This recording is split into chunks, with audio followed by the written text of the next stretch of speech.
Magandang buhay mga kapartner. Coach Marvin here at nandito naman po tayo para ituro sa atin kung paano po mag-activate, mag-register at mag-activate po ng inyo pong mga downline via e-commerce. Ibig sabihin, bibili po sila ng kanila pong package via online. Babayaran po nila ito using QR payment. So, tingnan po natin.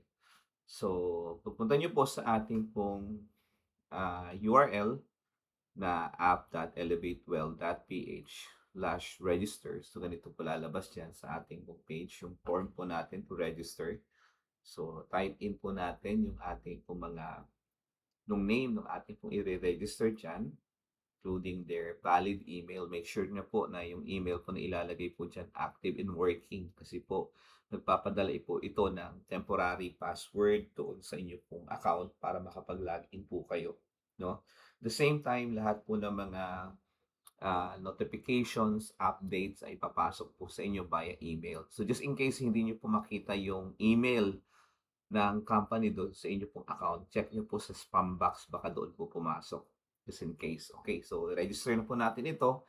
Now, ilalagay ko po yung ID ng aking sponsor. So, ibabalidate ko lamang po yan. Upon validation, na I will tick the tick box para ibig sabihin, I have agreed to the terms and condition and privacy policy of Elevate Well. So, ngayon po, ay i-create na po natin yung account po na yan. Okay? So, ayan. So, ibig sabihin, yung account po natin ay has been created. So, pupunta po tayo sa login. So, lagay po natin dyan yung ating email. So, check po natin yung ating email. Pumasok po doon yung temporary password na sinend po ng company. Okay. So, ito po yung aking email. Sabi niya, welcome Elevate Well Worldwide. RJ Republo. Sinabi niya dyan, ayan yung iyong email at ito po yung aking temporary password dyan. No? So, kaya po, mahalaga na meron po kayong legit na email. And then, pagpunta nyo po doon sa inyo pong account, alagay nyo po yung password nyo at magsa-sign in po kayo para mapalitan po yung temporary password po na yan. Huwag nyo pong isave, no thanks. Tapos, let's get started. So, papalitan nyo po yung password na naririyan doon po sa prepared nyo pong password. So, yung password nyo po ay make sure na maisusulat nyo po at madali nyo po matatandaan, no? So, ayan po. So, now, upon changing your password, i-proceed na po tayo. Maganda po maisulat nyo po yung password nyo. Pero just in case po makakalimutan nyo po yung password nyo, kaya mahalaga yung email kasi meron po tayong option to reset your password via forget password. No? So, pag nakalimutan yung email nyo, ay yung password nyo, pwede nyo pong i-reset using your email. Okay, so, ayan. Ah, lalagay po natin yung ating number dyan.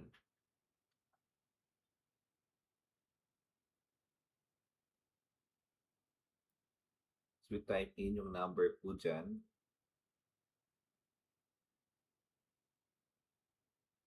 Ayan. Tapos po, naka-default lang po yan sa Philippines. So, lagay po natin yung birthday dyan.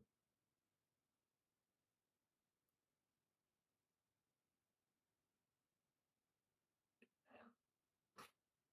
So, ayan po. Nung naka-login na ako, na-create ko na po yung account na yan. Now, ang gagawin ko po ay bibili po ako ng package. No? So, sa pagbili ko po ng package, no? Ayan. Yung starter pack po natin, since demo lang po siya, ah, yung ating starter pack ay binabaan ko lang po yung aking price niya, 99 pesos lang, pero 1998 po yan. So, now, ito po tayo dito, QR payment. Okay, so, delivery address. Yan. So, default ko na lang po muna dito. Dami address. Okay? So, ayan. So, babayaran ko po siya ng QR just in case meron po kayong special instruction paano po ipapadala yung inyo pong product. So, ito po yung inyo pong starter package.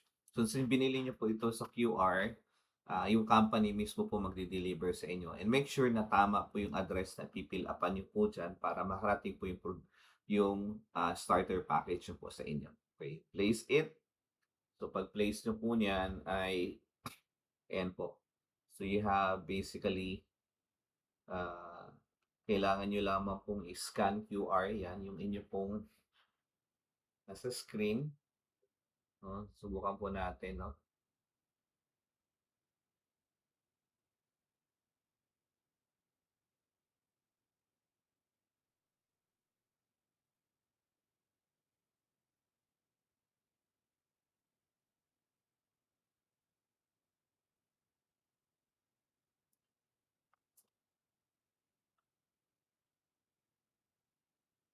Ayan po. So, basically, na-scan QR ko na po siya. So, pwede nyo pong gamitin GCash, pwedeng Maya, or any ano po, any wallet or bank apps na meron pong scan QR. Okay, so, yan po. Nabayaran ko na po siya. So, ayan, payment successful.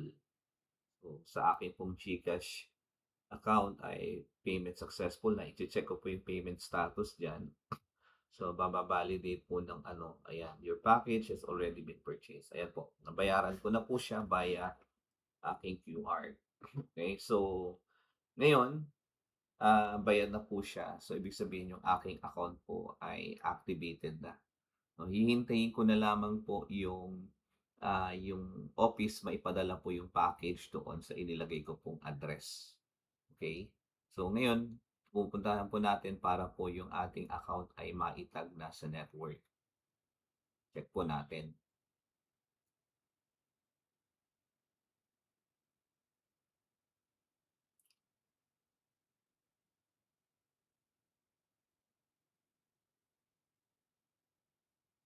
So, ayan. Check natin yung ating uh, ayan, activated na siya. So, ayan po, yung ating account activated na siya. So, siya po ay niregister natin at binayaran natin yung uh, ating starter pack via QR. Right? So, yun lamang po. And until our next tutorial. Good morning!